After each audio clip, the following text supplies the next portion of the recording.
JLR investigates. Breaking news, breaking news.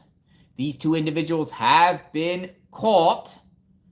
We're talking about Mr. Alston here, the escapee from the Bertie Correctional Institution in North Carolina. There was a manhunt, ladies and gentlemen, for days, and it looks like his girlfriend was helping him. It's a Bonnie and Clyde situation. And authorities have just given a press conference about this. We're going to get some details. Apparently, she worked at Walgreens. She was a pharmacy technician at Walgreens. That's what it seems like. So this is or CVS, Walgreens. It looks like yeah, Walgreens. Look. There she is. Mugshots. You've seen it first on JLR Investigates. Bonnie posted bond?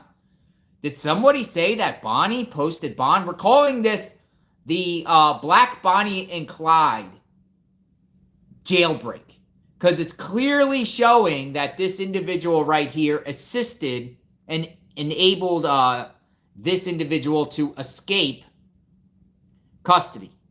They must have been communicating via some sort of cell phones inside the prison system. But why would she throw her whole life away?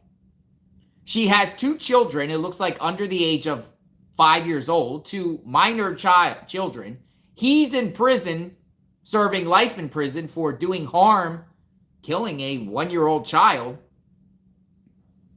And somehow they got hooked up, and now they're in some big trouble. Now he's gonna be serving the rest of his time most likely in a maximum security prison.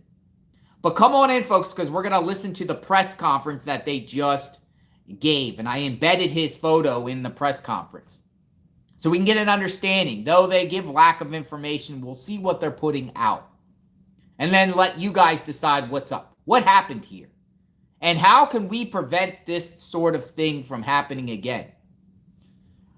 Do not help or assist anyone when it comes to these type of cases. Let's listen.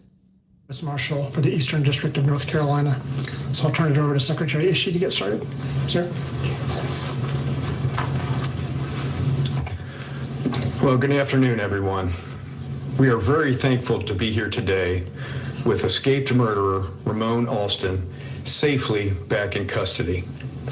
His recapture happened without injury to anyone, which is a significant and reassuring outcome for all of us. Today, Alston is in a cell at the high security maximum control unit at Granville Correctional Center. Granville is the most secure unit in our state prison system. He will resume serving his life sentence there and could face additional charges related to his escape. While we can't provide specifics about how Alston was located, I can assure you it was the result of exceptional investigative work and dedication from the team that was assembled to work this escape. I'm grateful for the people standing here with me today and the hundreds of officers, deputies, agents, and investigators who they represent that all worked so hard this week with great collaboration to bring Alston back into custody. We will be working with our federal partners to review information and determine if any individuals are eligible for reward funds. We're conducting an internal investigation and an after-action review that will identify areas for improvement based on lessons we learned during this incident. I particularly like to thank Orange County Sheriff Charles Blackwood for the amazing support and resources offered by him and his staff this week. The FBI and the United States Marshal Service were critically important too, providing investigators, analysts, tactical teams, and reward money to help in this effort. The Orange County Emergency Services and Emergency Management team organized us all very well and very effectively. They planned the 2-day ground search and operations in areas immediately around the hospital where this incident took place. We are grateful for the expertise they brought to this operation. The list of others who assisted is lengthy, but I'd like to take a moment to run through it quickly to thank all of those men and women who contributed to this successful outcome. Sheriff's offices from Vance County, Chatham, Durham, Person, and Alamance counties. Police departments from Hillsborough, Chapel Hill, and Carrboro all provided valuable resources. The North Carolina State Highway Patrol provided air support and ground support. Durham Technical Community College provided all of us with plenty of workspace on their Orange County campus. UNC Hospitals Police were very supportive and cooperative, and we greatly appreciate their partnership in providing health care for our offender population. Last night, the FBI SWAT team, Kannapolis Police, and Charlotte Mecklenburg Police were on the scene when Alston was captured. We thank them for going into harm's way to capture Alston. Many other law enforcement offices this week checked leads within their jurisdictions when they got a call, and we cannot thank them enough. I'd like to thank the North Carolina Department of Public Safety for support from ALE agents and for the use of this press facility today. And finally, as we wrap up, thank you to all of our Department of Adult Corrections staff who have helped in countless ways through this entire event. I apologize as we move forward if I left anyone out, but the bottom line is I truly appreciate this cooperative and collaborative effort, and I'll tell you, it was none like I've experienced in my corrections career. I'm extremely grateful to everyone who assisted, and will now turn back over to Keith. Thank you. Sure. Thank you. Thank you all for being here. Director Shee, I want to say to you personally that when you came to North Carolina, we were extremely proud of the person that stepped into the role that you assumed. And I've never been more proud to call you my friend and colleague. I just want to say that. The other thing I want to talk about is the partnerships that we have had over the last couple of days. The partnerships weren't formed overnight. They formed over time. And one person whose name has not been mentioned needs to be mentioned, and that is Kirby Saunders. He is the Emergency Service Director for Orange County, and he taught me several years ago about a program that works when you're trying to find lost people. Well, that program works when you're trying to find people who want to be lost too. And he did an amazing job of bringing resources together and getting us in the same room. And J.B. Buxton gave us that room at Durham Technical College to come together and work as a team in a collaborative effort like nothing I've ever experienced before. There were no margins, no lines, no delineation between agencies. One badge, one mission, one purpose. So Kirby, thank you very, very much for that. We mentioned that Jacobia Crisp, an accomplice, was taken into custody in Alamance County. She is in Alamance County detention now, and will be coming to Orange County soon, and will have her first appearance there. The investigation into what actually took place, rather than speculation from everyone about what took place, will hopefully lead us to the facts about what happened. So I would ask everybody to be patient as that investigation continues. I do want to say one thing about the world that we live in and the job that I have. When I was a very young child, my dad told me, find a vocation you truly enjoy and you'll never work a day in your life. My dad was never more true than when he said that.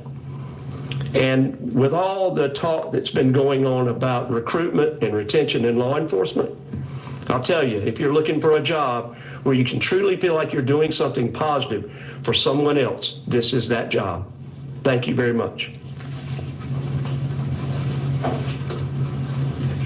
Sounds like they really don't Good know. afternoon. My name is Bob DeWitt. I'm the special agent in charge for the FBI in North Carolina. I'll be brief. Just want to say thank you all for coming out to hear a little bit about the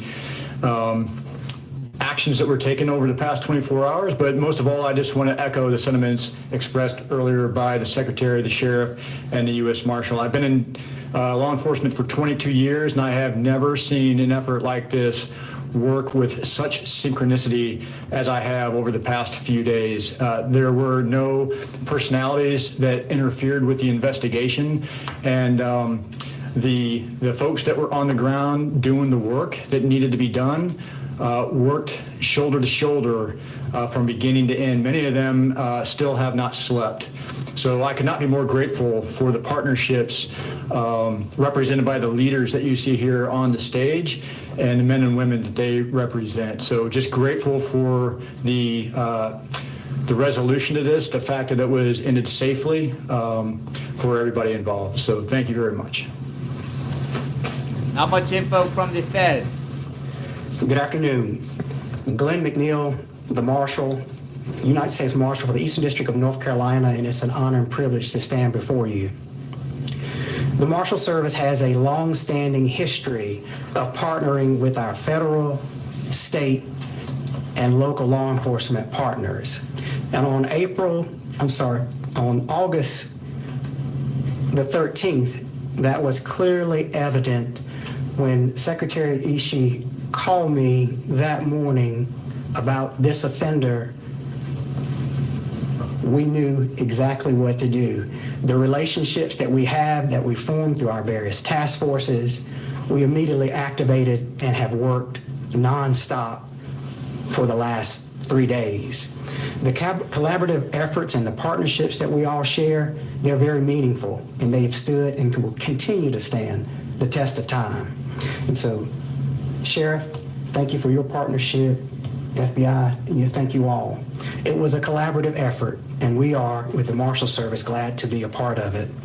And I can't thank the men and women that represent the Marshal Service that work tirelessly to work towards this quick and peaceful resolution. I'd like to share with you all a quote of my good friend Sheriff Blackwood that he shared at the very first operational briefing, and I quote, "The right people are in the room," end quote. This quote not only energized and motivated all the law enforcement personnel who were present in the room, but it also instilled confidence in the public that our law enforcement community and our partners are going to work tirelessly to get the job done and to remove this dangerous offender from society. Thank you. Not much info from the Marshal. Thank you, Marshal. At this time, we're glad to take your questions. I'd ask you, if you have a question, please step to one of the two microphones at either side of the room. And if you'd like to direct a question to a certain individual on the stage, please let us know who that is. Hi there, Heidi Kirk, WRAL News. Not sure if this is on. Can you hear me? Okay. I'm curious, other than Crisp, do you believe that there were any other accomplices? And also, can you describe the relationship that you may have uncovered between Alston and Crisp? Boyfriend and girlfriend. So it's our understanding that the relationship began several months ago between our inmate, who's now back in custody, and Jacobia. I will tell you that relationship was by phone, mostly, and it was developed after he became incarcerated. As far as other folks that are involved, we certainly are investigating that and hope that we can answer those questions. Again, that goes back to my earlier statement that we want to find out the actual facts about what happened rather than speculation. Thank you. Hi, William Tong, News and Observer. I just wanted to ask, is there any indication right now of how the inmate was able to remove his leg restraints or any other information about the actual escape? He had a handcuff key. We do know that he successfully removed his leg restraints. How exactly that happened, we look forward to learning that during our internal investigation and after action review. This microphone was not made for somebody who's short. Elena Athens from ABC 11. I believe it was the secretary who mentioned about a reward and the eligibility. How were law enforcement brought to that hotel? Was it someone who worked there? Was it a family member? I understand a search warrant was executed at his family's home. Sure. So I don't want to get into the elements of how we were led to the hotel. I would just tell you that it was a combination of the resources between the FBI, the Sheriff's Office, the United States Marshal Service, and many of the different state agencies that you see here. So it was a collaborative effort, but I would not want to get into the details on how we were led there. Why? I did have one more question, if I might jump in also, sorry. Have any of those who were transporting him to that UNC facility, have any of them been placed on administrative leave as the department is reviewing this case? Thank you.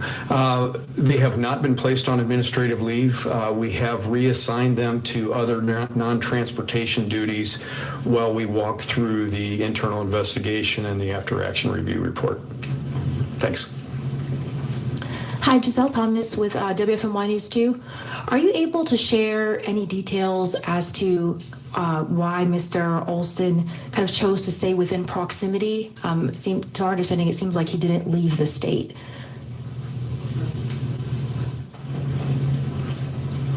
I want to make sure I understood the complete question, and that is why he stayed in the proximity. Because the resources that he had were not strong enough to get him out of the proximity. When you're running like that, you don't think straight. You shelter down. He felt like he was far enough away until he could make other arrangements, but it's only been 3 days, so he didn't have a lot of time to do that. I do have a quick follow-up as well.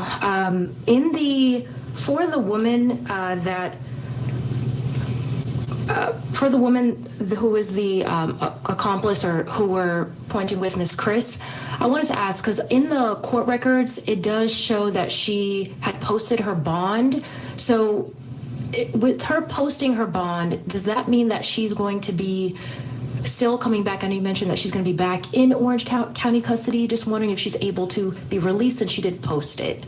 So in the event that someone posts a bond, they're able to be released from detention. If they have a first appearance, they're bound to appear for that case. That's what the bond is, to ensure that they do appear for their next court date. Posted bond? Hi, if it's all right, I had two other follow-up questions. Again, William Tong from the News and Observer. First, I wanted to ask what the estimated cost of this capture was, and second, if there were any changes to protocols for any of your agencies or operations that you have learned or has come out of this. Millions. Thank you. We're not at the point where we've fully calculated all the costs. You know, there were several jurisdictions involved, and we'll do that. Second question, I just want to make sure I understood. Have we incorporated any changes? We are in the process of doing that. That's the after-action review will likely prompt changes and how can we do things safer and better. We've been consumed up until this morning with focus on apprehension of Alston. Thank you. Thanks.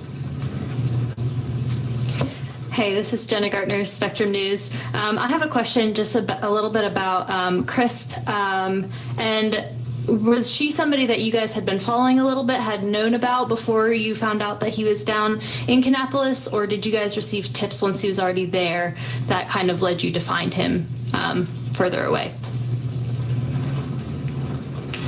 Respectfully, that gets into a little bit about what we're talking about with our operations, and we don't want to delve too far into that now. Thank you. So basically, they're not going to tell us. Hi there, Heidi Kirk again, WRAL. Another question about CRISP specifically. I'm wondering if you have any indication as to whether, they were in communication, while he was in custody, leading up to, him getting out, or did they link up, post him escaping? They talked on the phone.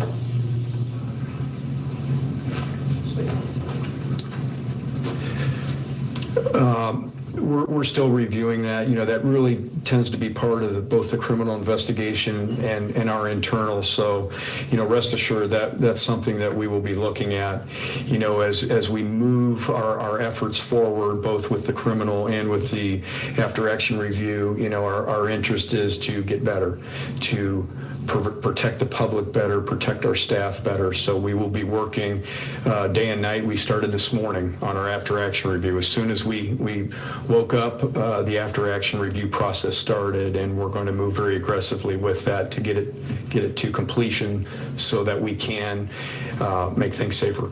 Could you go a little bit more in depth on what that after action review looks like? Sure. It's very common. We use it often following an incident. We are going to assemble a large team. This was a big incident, so we will have several staff from many different disciplines involved in that. They will be working over the course of the coming weeks to just review everything about the incident, analyze our policies. How can we make our policies better?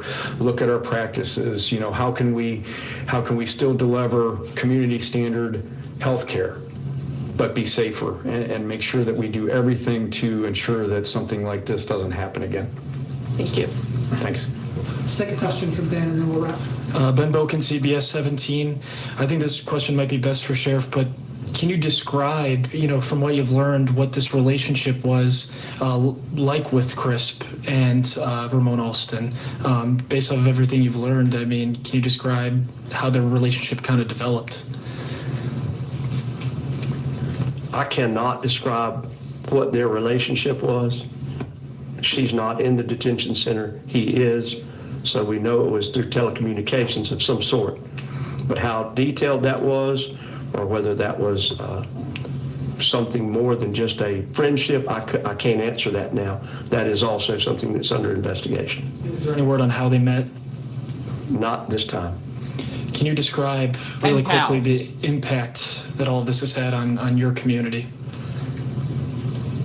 I think the impact it's had on our community as a whole was that it heightened everyone's concern for safety. It also shined a spotlight on law enforcement. It also shined a law enforcement light on our prison systems. And one thing that we have to realize is that we operate sometimes in our own silos. What this operation has given us an opportunity to do is break down a lot of those silos and learn to work better together. And as we talk about the hot wash and after action reviews, so much has been learned about how to keep our community safer and how to make our public feel better about what we do. There's been a tremendous loss of respect for law enforcement over the past 10 years. But it's not just law enforcement. Society has lost respect for one another. And if I had a magic something to make this all be better, I would hope something good could come from this incident. But I think we've all worked very hard at this, and I think our community probably feels a little bit better about what we do, and a little bit more about what we can offer to them as far as keeping them safe. Thank you all. Oh, so what do you think? Somebody's saying in the chat that the girlfriend has posted something on Facebook, so I'm going to look right now. Her name is Jacobia, Jaco. Jacobia Crisp. Let's see. Oh, she took her Facebook. She took her, or unless she blocked me. Maybe she blocked me. Oh no, she's there. Nothing. Somebody said that she posted on her Facebook. No, I thought she blocked me. How in the world was she able to post bond? How was this? I thought, because I was all over her page. Like, hey, you want to comment? Anything you have to say? Anything? What did you? Any comment about why did you help this person? I actually put out a tweet and I said, imagine a mother that has 2 young kids helping a criminal who killed a kid escape prison. It's so sad, and how she was able to get out on bond. It's besides me. Maybe we should get Magnolia in the chat for some conversation on her take as we've been following this case. Me and Magnolia were actually on the verge of going up there until they said yesterday they were scaling back the search. So I think yesterday, once they pretty much knew that this girl, they had an idea, I suspect, because yesterday afternoon they scaled back the search. But we were anticipating a Cavalcante type deal. But then when we're like, they're scaling back the search, we're like, okay, one, did he slip away? Because at the same time, they're raising the reward money to $50,000. And then we're like, well, I don't know. But then, I wake up in the morning and they're caught. Microtel Inn at $65 a night. And you remember the sheriff just said he didn't have the resources really to get out of town. She's works as a technician at Walgreens. Crazy stuff. Let's get Magnolia in the chat. See what Magnolia has to say about this. Magnolia, we're calling you in the chat to get your take on the situation. Thank you, Lotus Flower, for the support there. And we'll see what Magnolia has to say. Magnolia investigates. Come on in, Magnolia.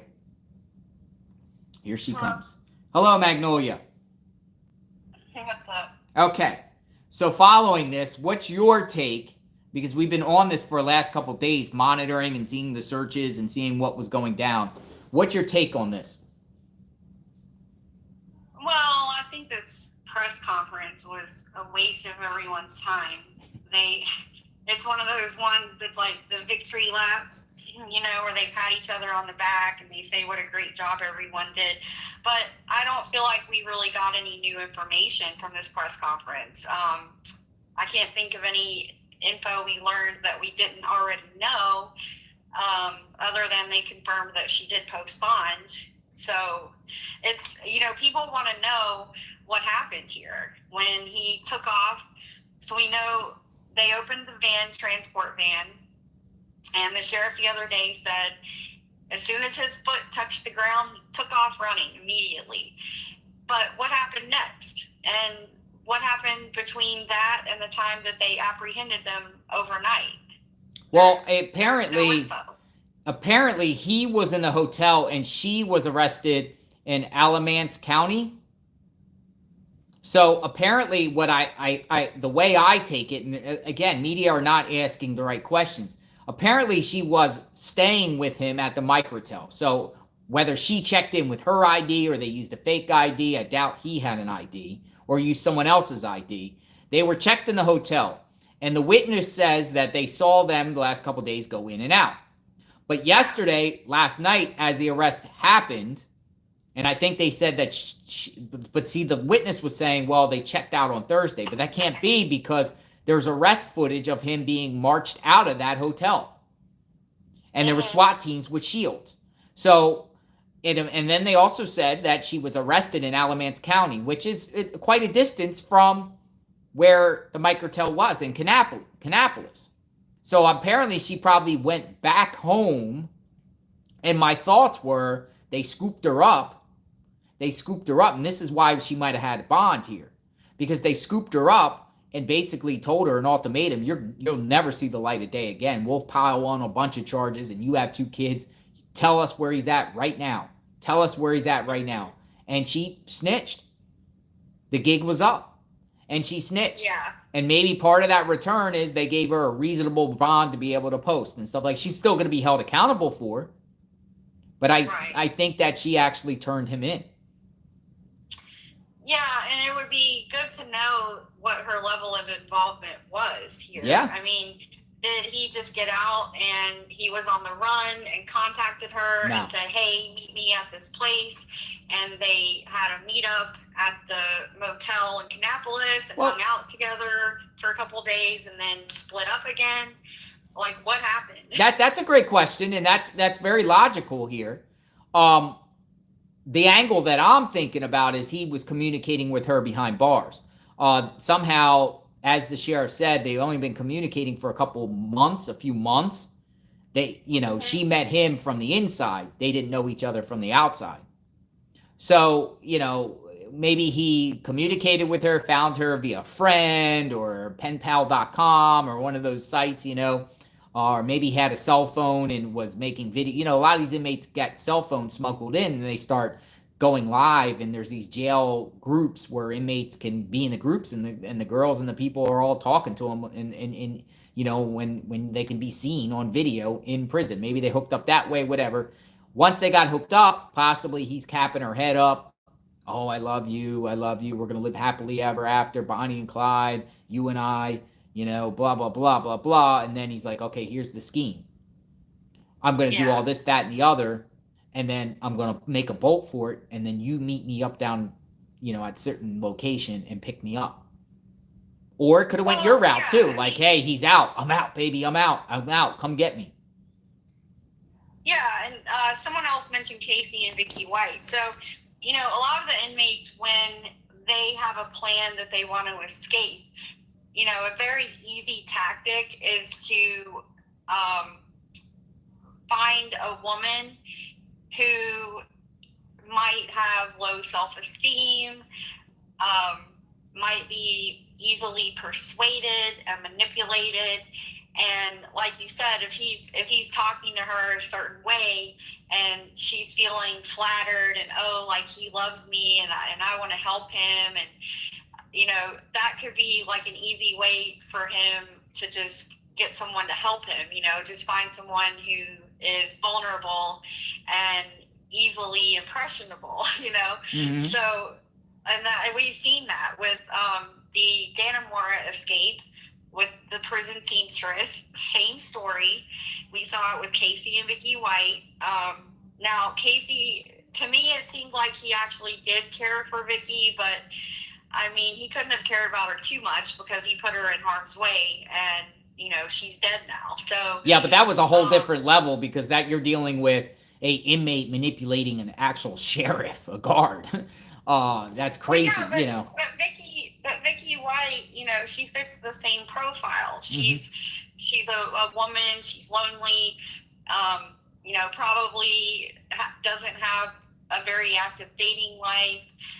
So someone showing interest in her, a strapping man, and you know, showing interest in her, that's going to be easy for someone like that to fall into that, you know. And so I just think Jacobia, I honestly, people on her Facebook page are like, what were you thinking? And I wonder the same thing, because it's like, do you really think that he's going to escape and then y'all are going to just run off and live happily ever after? Like, how could you possibly think that?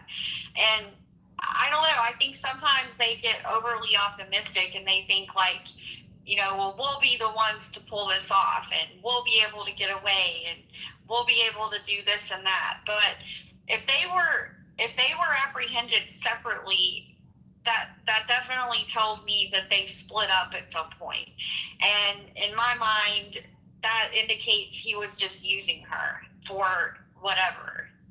Maybe he just wanted to hook up. Or maybe he wanted to do more crimes, and she was like, oh no, I'm tapping out. Or she was offering some sort of resource, like a car ride, or he was able to get something from her that was useful to him. And maybe that's all it was, and he was planning to take off again, and then, you know, they ended up catching them. I really wish, though, that the police and the authorities who did the press conference would have actually said what led to the capture. What I suspect is someone may have come forward to try to claim that reward. Somebody dropped a dime and turned them in, potentially. And maybe we're talking about they're trying to figure out if the reward money is going to go to somebody or not. And maybe that's why they're not sharing the details of what led them to, you know, because he escaped in like Raleigh-Durham area, and he's found in Kannapolis, which is what, 2 hours away? Yeah. It's certainly not close by. And I incorrectly said I incorrectly said this morning Raleigh-Durham as if Kannapolis was fine. I was confusing it with Charlotte. Kannapolis is close to Charlotte. Right. Well, yeah. I think it's in the Charlotte vicinity. Yeah. Yeah. But it's not as if Kannapolis is close to where he actually escaped. So there had to have been tips or some kind of something that they had to go on that led them to go to Kannapolis and to this specific motel, you know. And the lady that worked at the hotel, she didn't seem to know too much. So I don't think it was her that turned them in, you know. So who was it? Who led them there? And I just think that press conference was a waste. Yeah, more patting on the back, collaborative efforts, and then, you know, each one comes up with a 30-second talk, you know, the U.S. Marshal, FBI, Sheriff, and the Department of Corrections. You know, we worked collaboratively, you know, to solve this, and we did a great job. And okay, yeah, but there's still a lot of unanswered questions. And what are you going to do to prevent this tragedy and this mess from ever happening again? Which is, you know, I really think these prison escapes are very dangerous. Because, you know, you're talking about the community that gets affected, the community on edge. You got killers running through people's backyards and hiding and possibly doing crimes and victimizing more. It's very, very dangerous because these individuals are like nothing to lose. As the sheriff said the other day, nothing to lose. You got nothing to lose. Yeah. If the guy's serving life, what does he have to lose? Right, exactly. I put something in the chat earlier regarding a tip that we got. Someone had sent us a tip overnight, and they said that they used to transport prisoners to and from prisons and hospitals for USMS. And he said that he believed there was a definite issue with the shackles because there's a little known secret to getting them released. And so apparently the shackles, some prisoners, inmates, know a trick to get those to release. Wow. So this Good to person know. thinks that it was a botched transport and protocol wasn't exactly followed, and the transporters were complacent, which I think that's pretty clear. They didn't seem to be on alert. They didn't seem to, when they opened the van doors, they didn't seem like they were very vigilant. They didn't expect that he was just going to jump out and take off running. So yeah, complacent's a good word. Lazy might be another one. But apparently, yeah, there's a secret of how to get those shackles opened, and maybe he knew the secret. He learned it inside, and that's how he was able to at least release one set of shackles to be able to take off running. Yeah, he must be a very fast runner. Some people speculate also a handcuff key, because sometimes, you know, another guard, you got corrupt guards that smuggle things in, and a handcuff key, you know, you can get right out too. You know, put the little key or a paper clip or something, and put that in on you, and you jimmy it up, boom, off.